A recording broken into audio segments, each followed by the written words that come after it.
Well, I just tried tapping this on the bench, and that didn't work, and they're caulking the thing. So let's see if I can get it to. There we go. Straighten out, and now I'll use the press. That way, I can ensure that I get a nice, fairly square and straight push on this thing. Oops.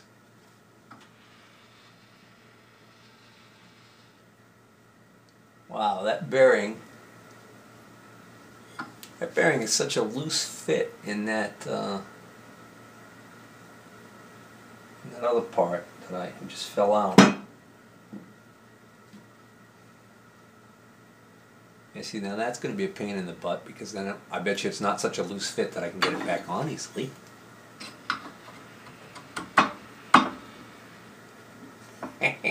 No, of course not.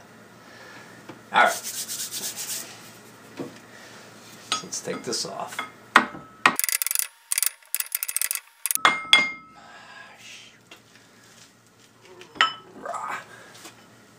You know, I was going to take this over to the bench and take this off, push this back in, the bearing back into this, and then come back and push this on. And I just realized if that's that loose of a fit, then I could push this bearing onto the shaft and then use a gear puller to pull this. So I think that's what I'm going to do.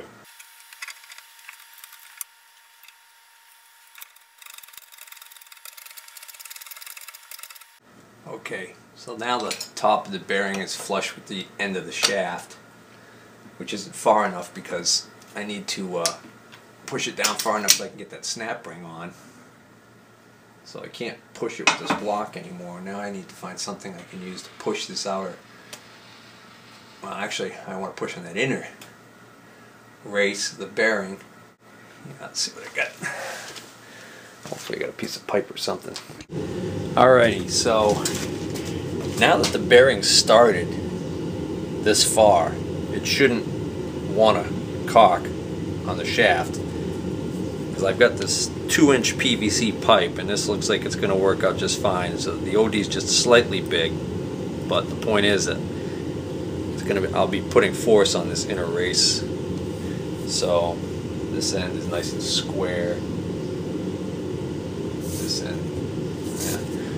So I'm going to put this on here like this. Now I could cut a little short piece, put it in the press it on, but the problem is I don't really feel like cutting this. I don't even know if the little Atlas lathe could even handle this diameter, but I don't feel like cutting a little sleeve just for that job. So I'm just going to try and use mallet, bang it, tap it down. Again, I don't think that's an overly tight press fit, because the fact that there's a snap ring that goes on here to actually keep this from coming off. So anyways, you'll notice here's the tang right here. If I rotate this like this and I knock this down, I'm going to be unhappy with myself, because that'll be on the wrong side. So I got to make sure this is over here, so that when this comes down, what ends up happening is this ends up sitting on the right side of that little bearing, so that that's what keeps that captive in the ramp area, so to speak.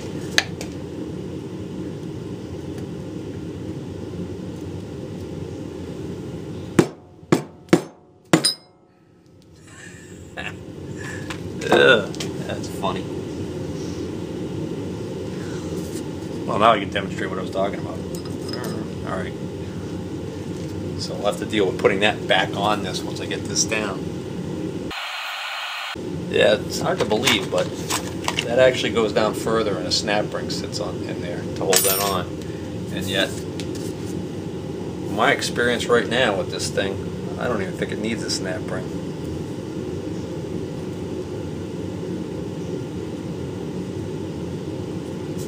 Centered on it right there. Not really, anyway. No, it wasn't centered. Dummy.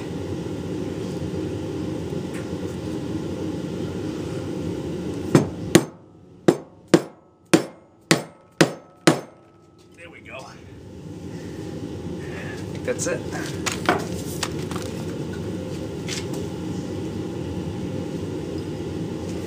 Doesn't go down far. I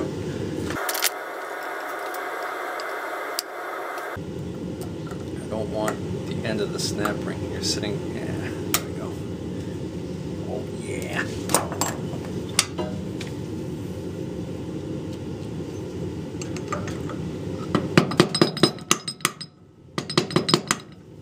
Just making sure that it's fully seated in there.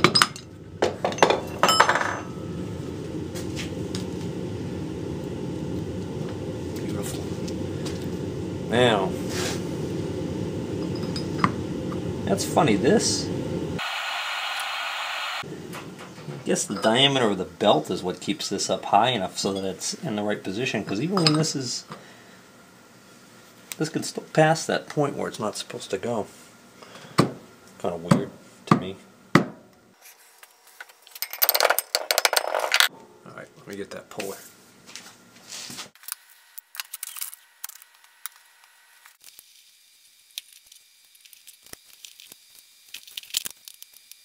Alright, why isn't this going any further? Alright, this bearing is metric. And I think it's 22 millimeters. Is this the one that's 22? No, this is a 16 millimeter bearing depth. This whole thing is less than 16 millimeters. I mean, well, this whole thing is about 17 millimeters. Let's see, I'll tell you exactly.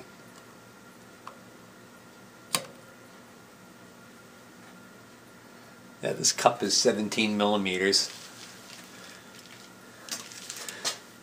This cup is only 17 millimeters deep, and to make matters worse, oops, there's a area right here that's indented right here. So in reality, there's a few millimeters difference there. I guess what I'm trying to say is that the depth of this entire cup here that the bearing is sitting in is shallower. Should have measured it before I put that on there. Is shallower than the bearing. So this bearing, by design, has to sit proud of this. So I think I've got it all the way on there already. I think that's why I wouldn't go any further. All right.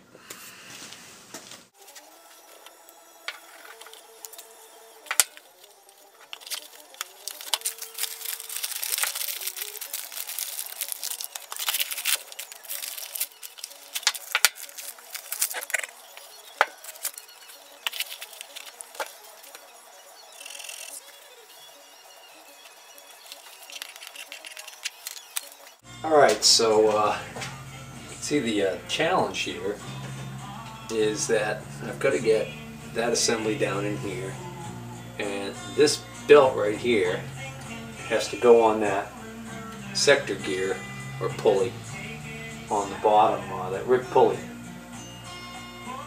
So definitely with that whole top assembly off, it's going to be easier, but it's still not going to be a piece of cake.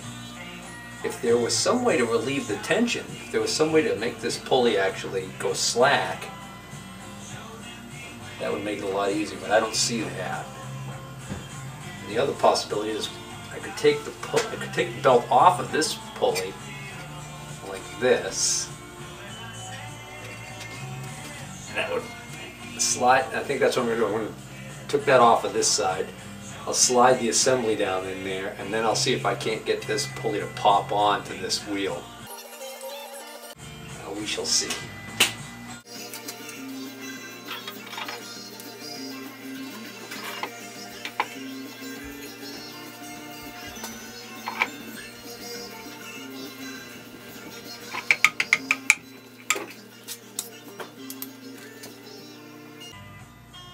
I can't see anything.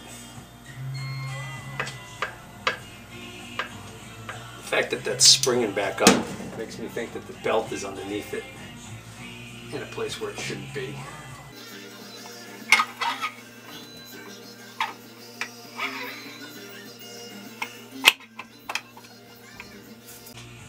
Now let's try that.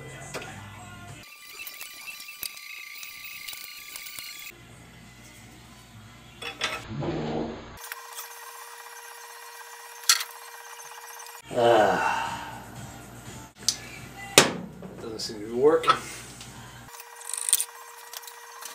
Ah. Damn it.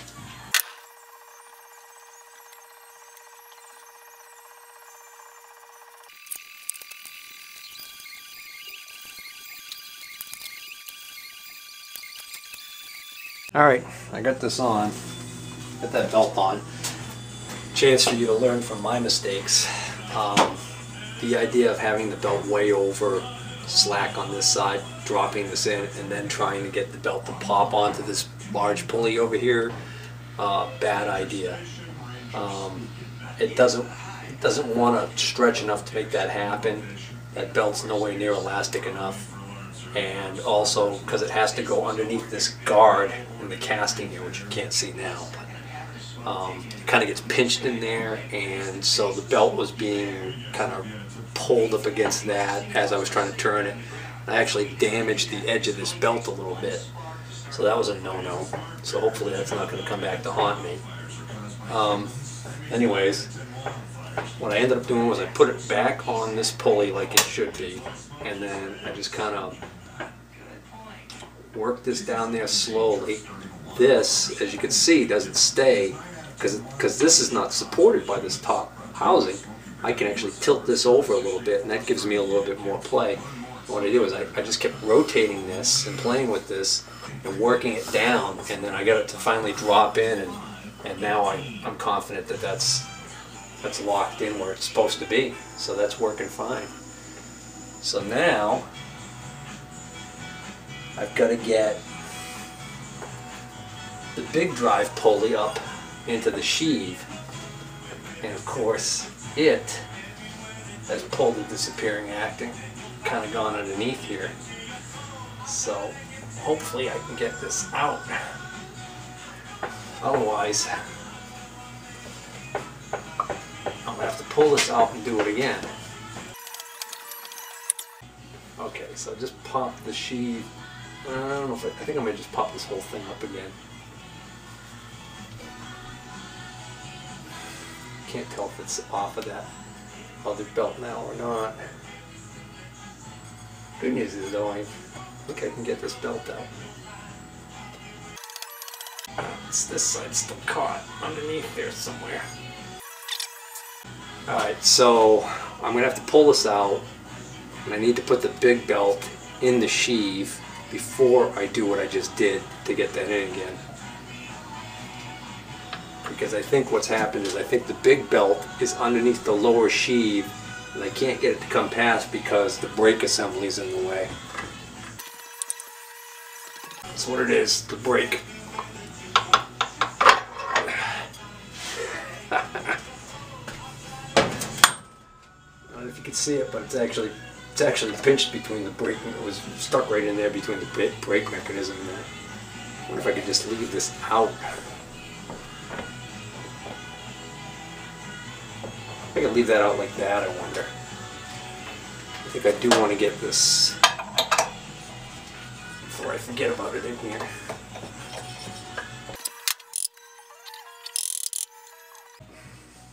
Yeah. Okay. Try this again.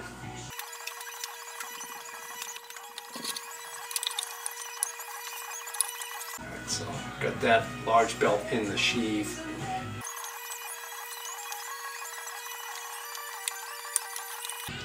Ow, ow, ow. Finger caught in the pulley. There we go. Oh.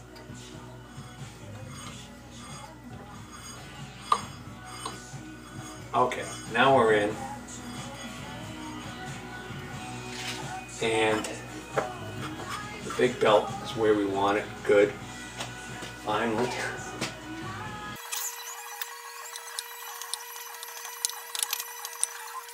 Okay. There we go. I'm trying to get this to, there we go, drop down so that this is on the right side of this.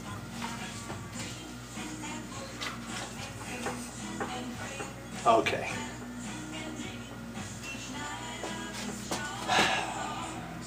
Now,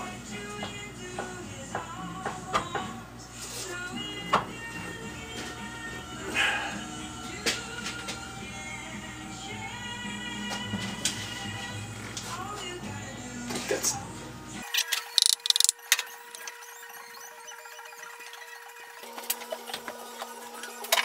alright, so I got two locating pins on here, which have to go in these holes. Question is, which one's the front, which one's the back? Well, as luck would have it, you can see the ghost of the circle there corresponds to this blind hole.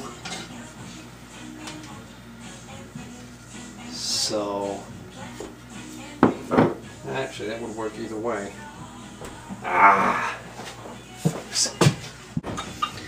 Well, we got the groove that this has to run in right here.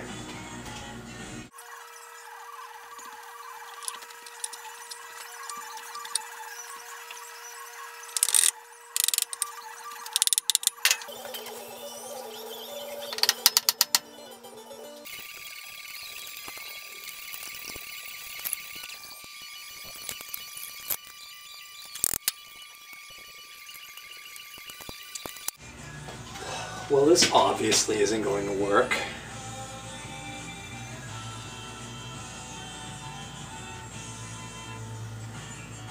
This part right, meaning that either this is way too high, which I don't think it is, or this piece right here needs to come up. We're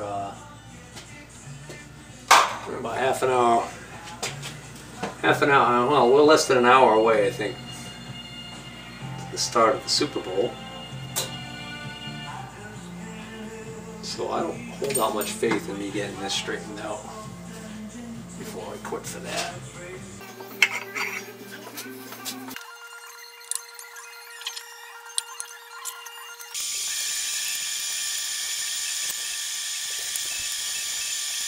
Alright, so this evening I'm going to try and reinstall the motor, and it just occurred to me that I probably should take this bottom cap off to make my life easier.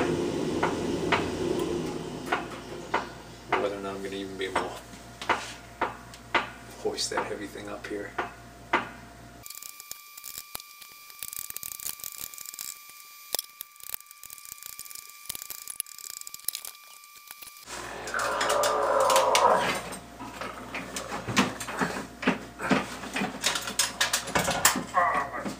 This thing.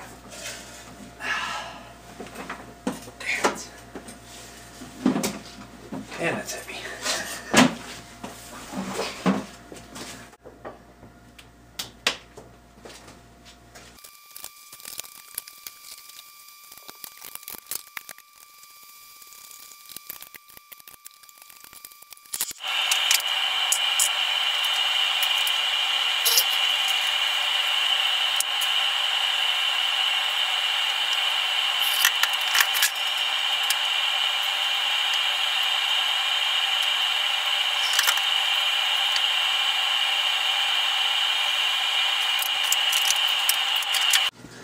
Well, that worked well, except for one thing.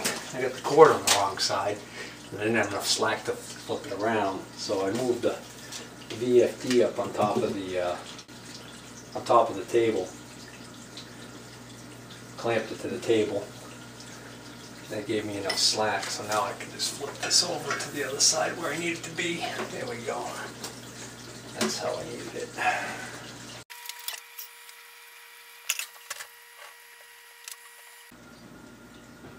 Oh, ow, ow. Oh, my finger's caught in there. Damn it. Ouch.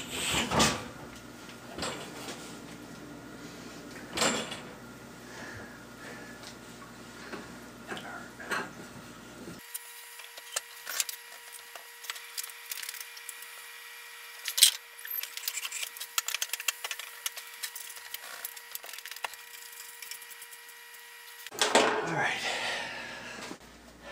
now what's great about having the VFD on here is that I can literally start this thing at 0 RPM and just turn it up real slow and easy and make sure everything sounds okay.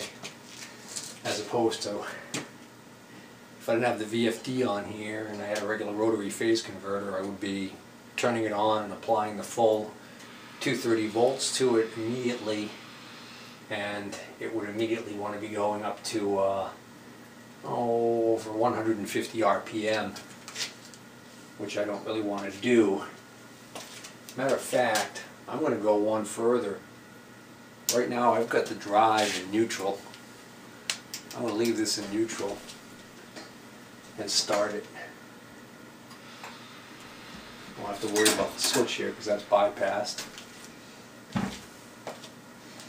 So I'm going to turn this speed knob all the way down. We'll turn the breaker on. Breaker's on. Main power.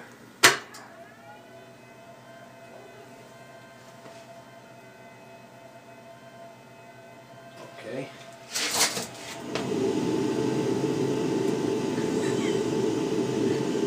The boiler just started. I think I'll pause the video and I'll wait until the boiler shuts off so I don't have to have that noise in the background.